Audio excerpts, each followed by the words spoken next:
रहीम। तमाम हाज़रीन को अस्सलाम वालेकुम। मैं आपका ही एक ताजिर हूँ मुज़फ़्फ़राबाद का। मेरा ताल्लुक़ मरी से है। असद गुलज़रीन अब्बासी मेरा नाम है।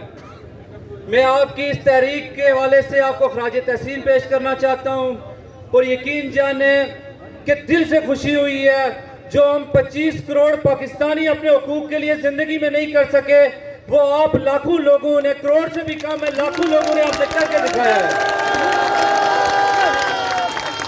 मेरा आधा खानदान अब्बासी मरी में है और आधा खानदान दीरकोट में है।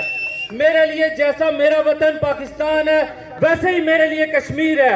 यकीन जाने अल्लाह को हाजिर बनाकर ये कहता हूँ, हाजिर जानकर ये कहता हूँ कि जिस दिन आप लोगों के लिए कुछ ऐसी हिकमत अमलियाँ तैयार हो रही थी, रास्ते फराहम किए जा रहे थे आप लोगों के हुकूक के खिलाफ आगे खड़े होने के लिए, मेरा दिल ये कर रहा था कि जब ये कश्मीर की हिफाजत के लिए जाते हैं तो मरी वाले इनको फूल पेश करते हैं। तो आज अगर हमारे भाइयों के हुकूक को गस्ब करने के लिए या उनकी तहरीक को ये रोकने के लिए जा रहे हैं तो पहले इनका रास्ता मरी वालों को रोकना चाहिए।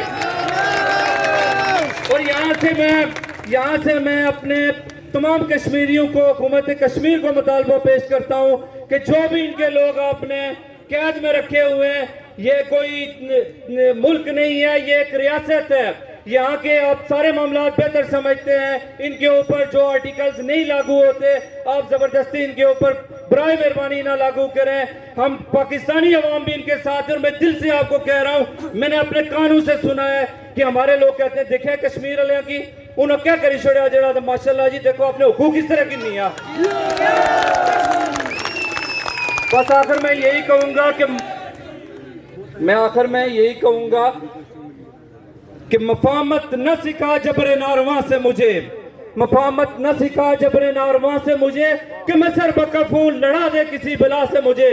और यहाँ पे खड़े होके मरी की जानिब से नुमाइंदगी करते हुए कहूंगा कि हक बात पे कटती है तो कट जाए ज़बां मेरी, हक बात पे कटती है तो कट जाए ज़बां मेरी, इजहार तो कर जाएगा जो टपकेगा लहू मेरा। कश्मीर जिंदाबाद, पाकिस्तान बाइंदाबाद।